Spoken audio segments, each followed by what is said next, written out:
Welcome to Nobody Told Me. I'm Laura Owens. And I'm Jan Black. Exercise is the closest thing there is to a magic bullet for healthy aging. So says our guest on this episode, investigative health journalist Judy Foreman, author of the new book, Exercise is Medicine: How Physical Activity Boosts Health and Slows Aging. Judy says it's not just the passage of time that makes our bodies fall apart as we get older, it's lack of exercise. And we can't wait to talk about this with you, Judy. Thank you so much for joining us today. Oh, it's my pleasure. Thank you. Talk to us about why you became interested in the link between exercise and aging and how the book came about. Well, I've been a science writer professionally my whole life. I've been a science writer at the Globe and then a nationally syndicated health columnist at the Globe and a whole bunch of other papers. So I've always had a tropism for science, but I've also been an exerciser my whole life, and kind of the two strands came together a few years ago. Like everybody else, I already knew exercise is good for you, but the science writer in me really wanted to know exactly why at the deep molecular cellular level, and I found out. So explain more about that, why you say exercise is medicine. It's medicine because it's not a drug, we should say, but it acts all over the body. The body is a very tightly interconnected system. Bone tissue talks chemically to muscle tissue, which talks chemically to bone tissue. Muscles make chemicals, make little hormones that go act elsewhere in the body to control inflammation. You know, the brain makes chemicals that talk to various parts of the brain. It's all, there's a multitude of things that happen when you exercise. And to me, that was just fascinating. So I started investigating it.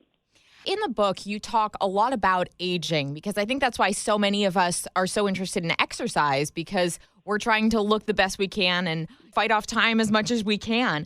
But what was so interesting to me was how you talk about not everybody aging in the same way. So is aging inevitable, or can we manipulate it?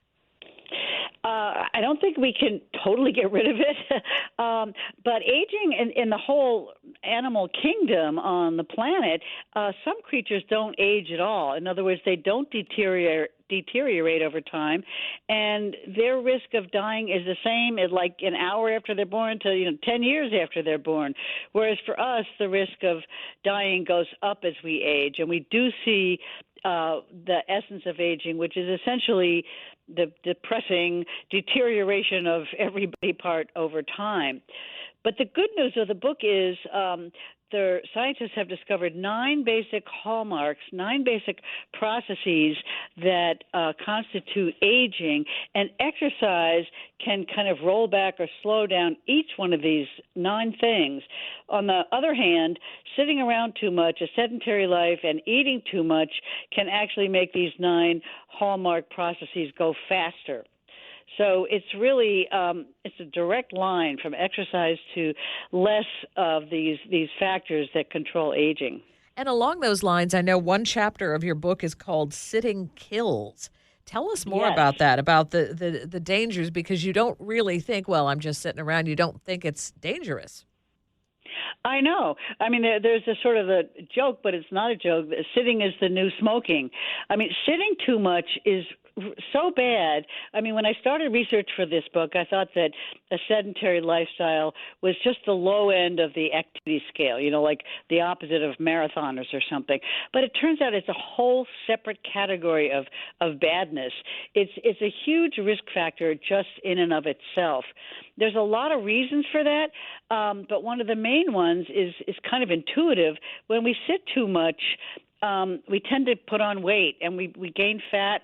You can sort of pinch some of it in your stomach, but there's a lot of fat that you can't pinch that's kind of deeper in your belly, and it surrounds a lot of the vital organs. And it used to be thought that fat was just kind of an inert blob of white gooey stuff. But it turns out that fat is a very active endocrine organ, which means it pumps out hormones. And among the hormones it pumps out are little things called cytokines, or in the case specifically of this, adipokines. And these hormones basically stimulate inflammation all over the body, chronic inflammation.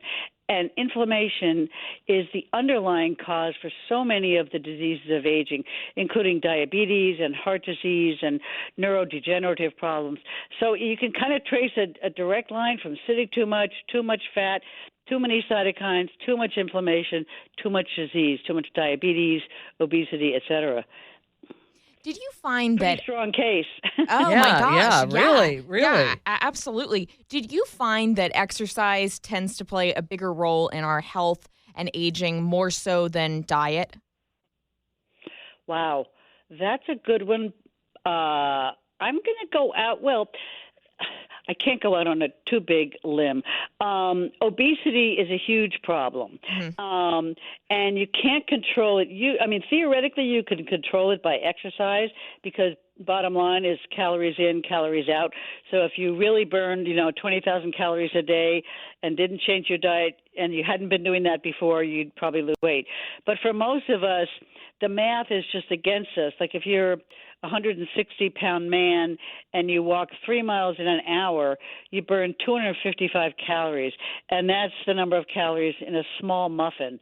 So you're doomed if you try to do it just by exercise, because we don't burn as many calories as we think we do. So that is a problem, but exercise does so many different good things for the body that even a moderate amount of exercise can lower your chance by about 33% of cardiovascular disease and by about the same percent of all-cause mortality. It's a huge good drug, if you want to put it that way. It's a very effective intervention. So what is the basic exercise recommendation for adults and also for kids? For kids, I'm not sure, but I think it's almost double for adults, which is tough because a lot of schools in the recent years have cut back on phys ed programs, which is really the wrong thing to do. But for adults, the government recommendations are 150 minutes a week of moderate intensity exercise. So if you translate that, 150 minutes comes out to 30 minutes a day for 5 days, which is pretty doable for most people. And moderate activity means doing whatever you're doing, walking, running, swimming, whatever, at a pace where you can talk a bit, but you can't sing. In other words, you're a little bit out of breath, but you're not so out of breath you're gasping. But if I could add on to that a little bit, the 30 minutes a day for 5 days, first of all, that's a minimum. But the good news is you don't have to do the whole 30 minutes in a row. You can break it up into even 5 or 10 minute segments just so you're moving. And even though that may seem like a lot of time to people, it's not that much time. There was a recent story in the New York Times about a study of more than 30,000 American adults, and it was called a time use study. And they asked people how they spent their time, and then they took away the time that they didn't have any control over, like work and taking care of the kids and getting dinner and doing the laundry and all those things. And pretty much everybody still had 4.5 or 5 hours a day where they could choose how they wanted to spend their time. So the problem actually isn't so much that people don't have enough time to get this, 30 minutes a day in. It's that they perceive that they don't have the time because they've allocated that time to TV or something else. Our Nobody Told Me interview continues in just a minute after we tell you about our sponsor, trustandwill.com, which features estate planning simplified. An estate plan outlines how you'd like to care for the things that are most important to you, like your kids, your pets, and your home. Have you been procrastinating about finishing your will? Thanks to trustandwill.com, you can finish in just 10 minutes for all 50 states completely online. And they have people available to instantly answer any questions you might have. Laura and I are a mother-daughter duo, and as you can imagine, I want to protect her and the rest of my family in case something bad and unexpected happens to me. I couldn't believe how easy the trustandwill.com website is to navigate. It walks you through the whole process, helping you decide what's best for you at whatever stage of life you're in. Seriously, it's so easy. Do it for your family. Do it for your loved ones. Guardianships start at $39, wills at $69, and trusts at $399. Gain peace of mind by protecting your assets in your family. Take 10% off by going to trustandwill.com/nobodytoldme or entering promo code NobodyToldMe at trustandwill.com. Again, take 10% off by going to trustandwill.com/nobodytoldme or enter promo code NobodyToldMe at trustandwill.com. If people do just the bare minimum amount of exercise, like you said, how much can they expect to increase their life expectancy? By about 3 years. Which is not nothing, but Yeah. almost more important than extending the length of your life is extending what researchers call the health span. In other words, the number of years you spend healthy. The idea, to put it in slightly jargony language, is they call it squaring the curve. That means if imagine a curve of our lifespan. There's sort of a long, slow, rounded line down where we gradually get more and more disabilities and illnesses, and then we die. But what squaring the curve means is we kind of keep a straight horizontal line along the top without all these diseases piling up. Stay healthy for a really long time, longer than otherwise, and then drop dead suddenly, but without what they call a lot of sickness, morbidity. The other term for this is compression of morbidity. You squeeze all the bad stuff into the very end of life instead of having 10 or more years, where you're just piling up the diseases. And that's the big thing that exercise can do, is increase the health span and also the lifespan. But the health span is almost more important for most people. If exercise is good for you, why do we often feel sore after we do it? Well, there's something called, inelegantly called DOMS, delayed onset muscle soreness. And actually, that's more of a puzzle than you think. Scientists don't exactly know what's happening with that. It may be related to the good kind of inflammation that occurs after you've used your muscles a lot. But that inflammation is not the harmful kind. That doesn't keep going on day after day after day. That's kind of a time-limited thing. And if you're sore, that probably means you haven't used those muscles. You sort of suddenly use those muscles a little bit more than they're used to. So you can back off and then, gradually build up again.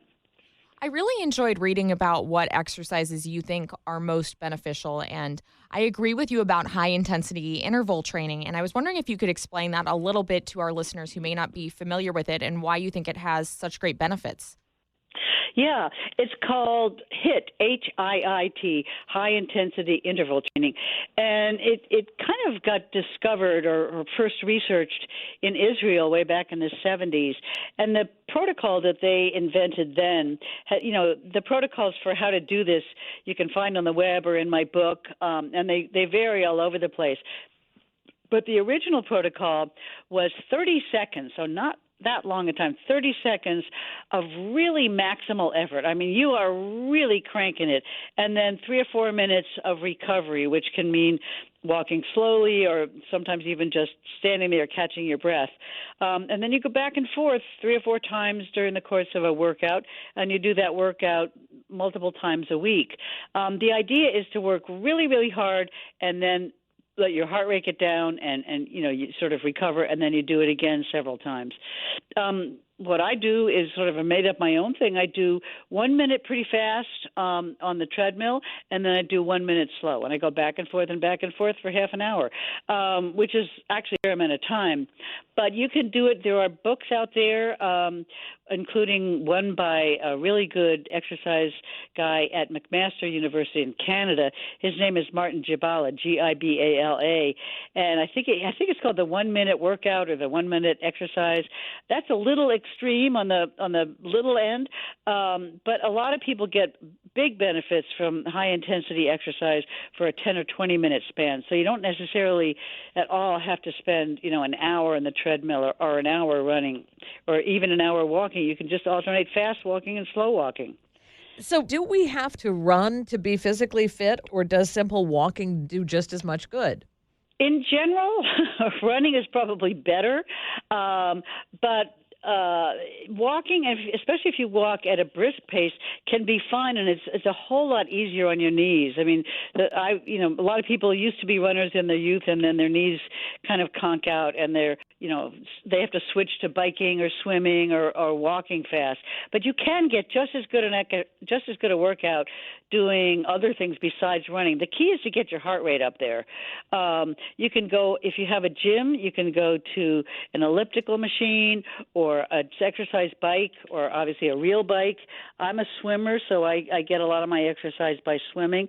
Basically, the idea is to work out as hard as you can, alternating hard and slow, or fast and slow. And it doesn't have to be running. It doesn't have to be running. Oh, that is kind of the queen of exercise. And it's certainly the most studied of all the exercises.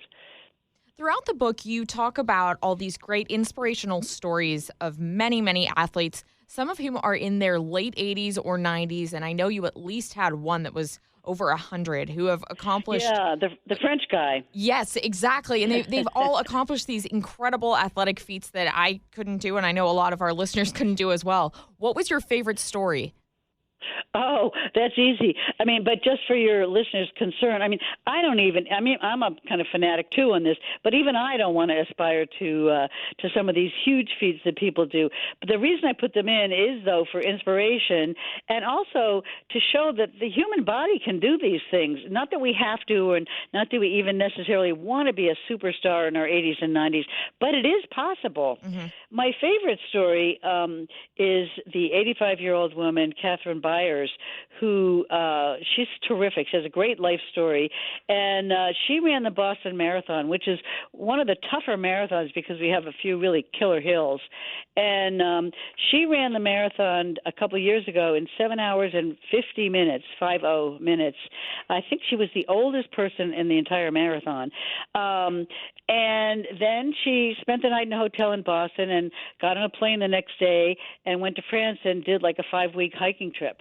And she says, she plays bridge with much younger people in the evening, and she's lively and full of life and not falling apart, and they're conking out by a little after playing bridge for an hour or so. There's people who really, it's a big boost to your life to be able to feel that good, even in later years.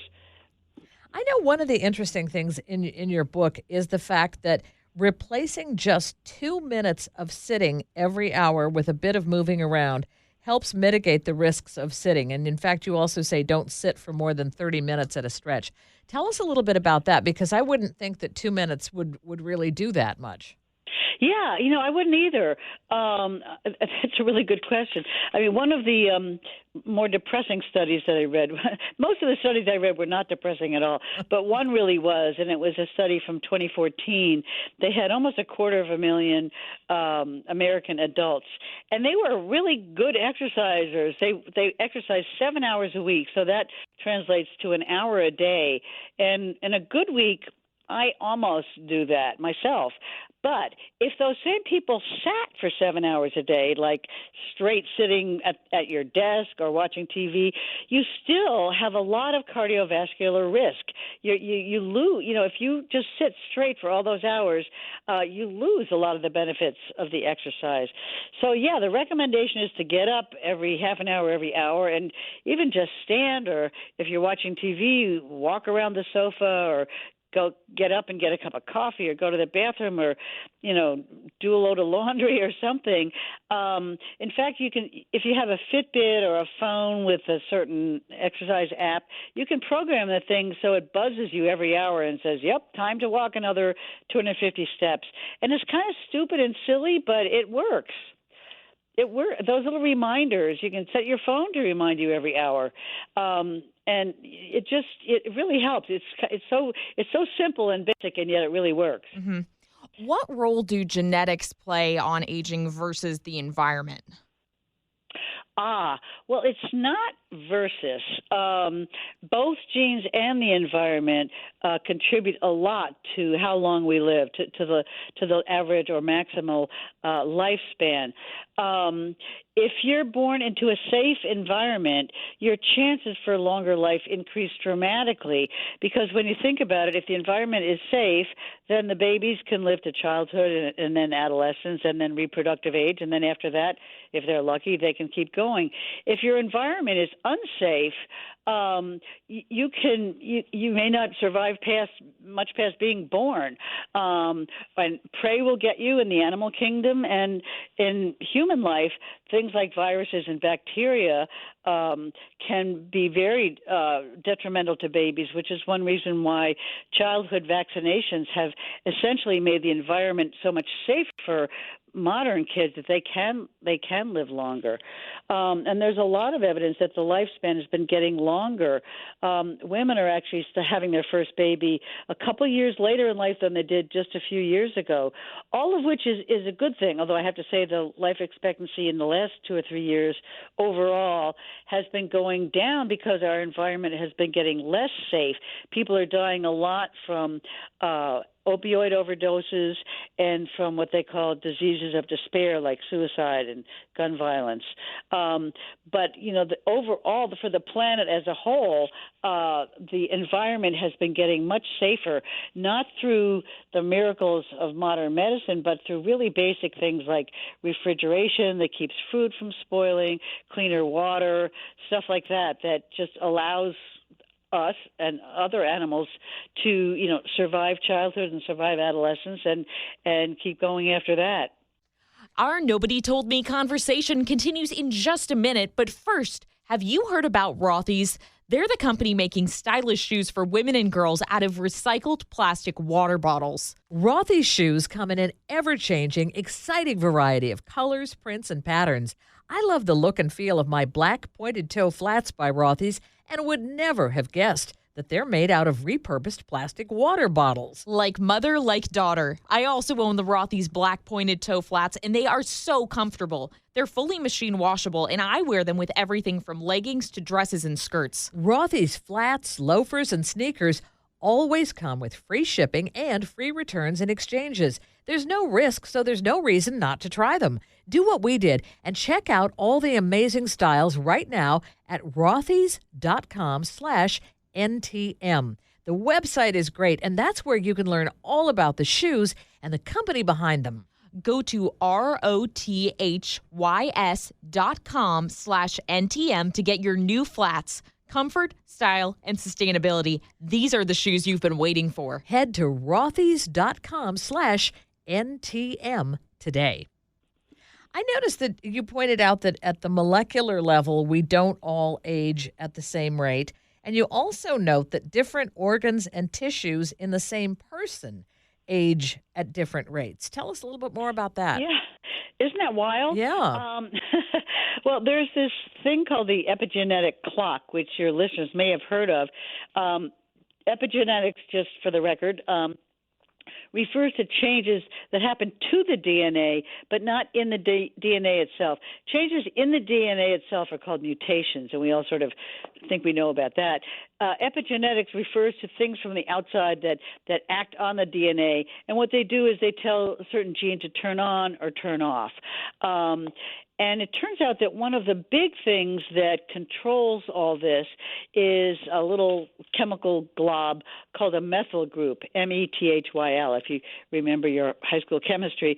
And what happens is these methyl groups land on various spots in the DNA, and it's called DNA methylation. And basically, the more of it you have, the older you are molecularly.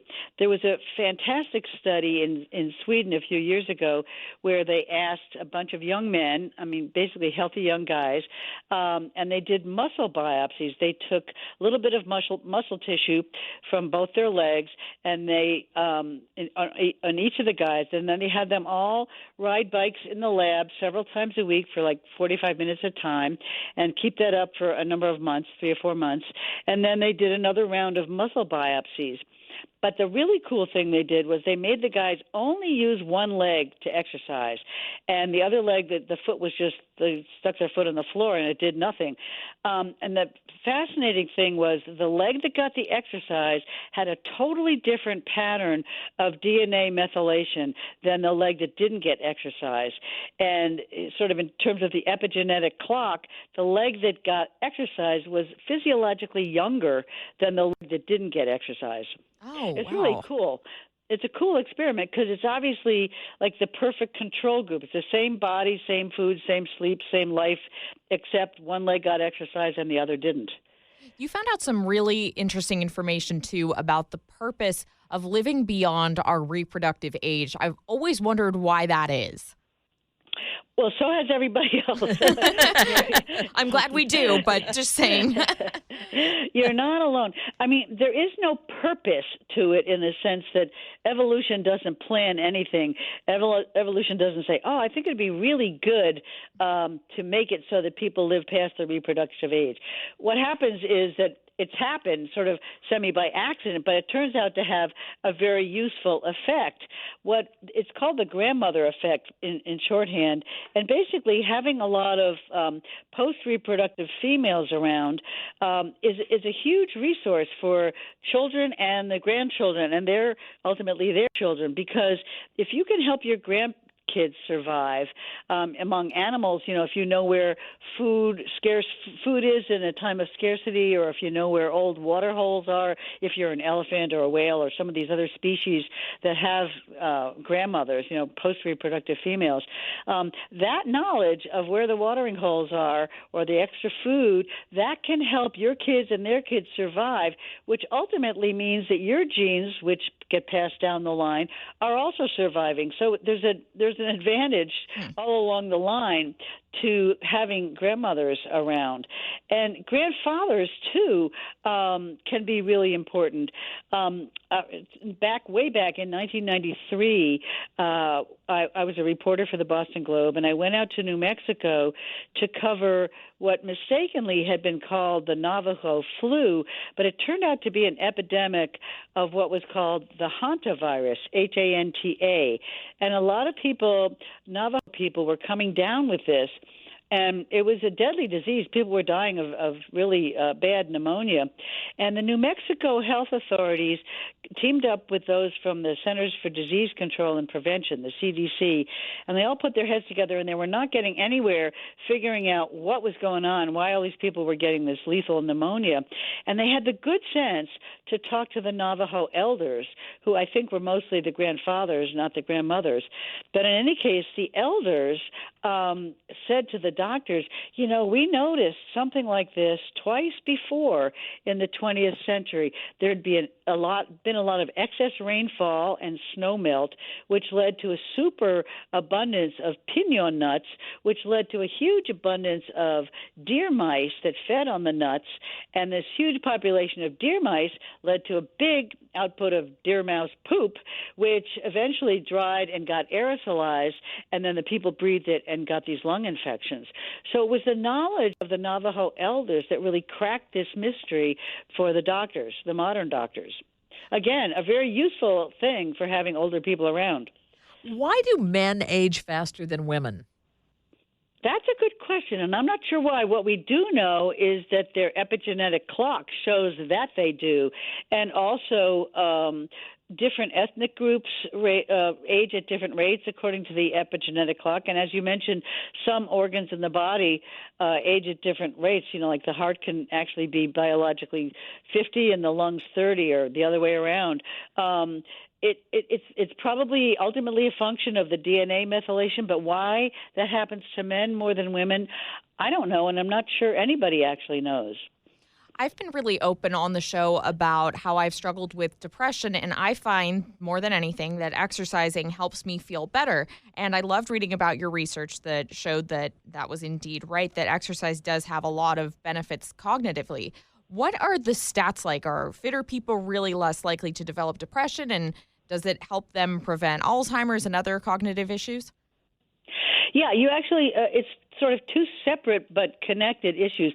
There's exercise and cognition, which is actually one chapter in my book, and exercise and mood, which is another chapter.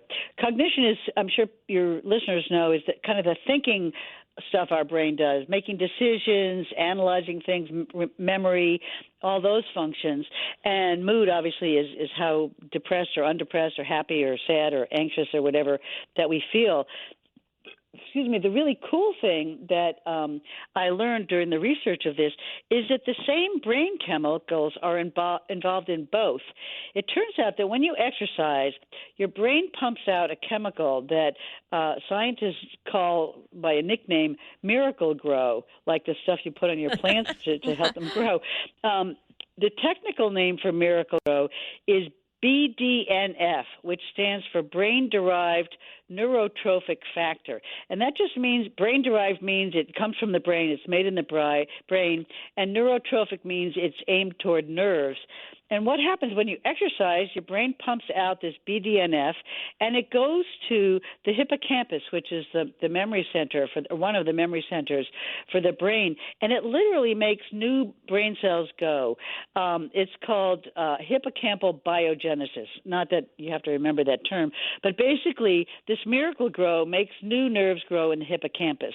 And it turns out in terms of mood that BDNF seems to work in tandem with another chemical that the brain makes called serotonin. That's the chemical that if you take Prozac increases the availability of serotonin in the brain. But it turns out that BDNF works with serotonin. So BDNF really is this miracle thing that boosts cognition and mood, and the evidence is overwhelming. I mean, it's just amazing. The scientists in the Ontario Brain Institute in Canada came up with a study that showed if everyone who is currently not exercising started exercising, we could eliminate 1 in every 7 cases of Alzheimer's. That's huge.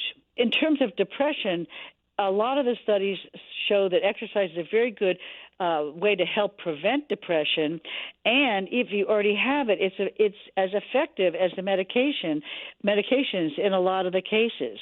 I mean, obviously, if you have depression and you think you need medication, you should certainly talk to your doctor. But a lot of people are able to control it themselves just with exercise. And Judy, on every episode, we ask our guests, what is your nobody told me lesson? So what do you wish that someone had told you about exercise or aging that would have saved you from some lessons that you had to learn the hard way? Nobody told me that I could be as fit now or even fitter than I was, say, 30 years ago. I just had a birthday yesterday. I'm 76. I had no idea that I could be as strong as I am now. And 2 Sundays ago, a week ago Sunday, I participated in this swimming marathon, and I swam for 3 hours and 20 minutes and swam almost 6 miles, 5.7 miles. If you had told me at age 40 that I would be doing that at 76, I would not have believed you. And I'm thrilled to find out that older people can be really fit, and it's a blessing. It's wonderful. Well, happy birthday. Thank you. And thank you so much for joining us. Thank you. It's been a pleasure, and good luck to both of you. Our thanks to Judy Foreman, whose latest book is called Exercise is Medicine: How Physical Activity Boosts Health and Slows Aging. It's published by Oxford University Press, and her website is judyforeman.com. I'm Jan Black. And I'm Laura Owens. You're listening to Nobody Told Me. Thank you so much for joining us.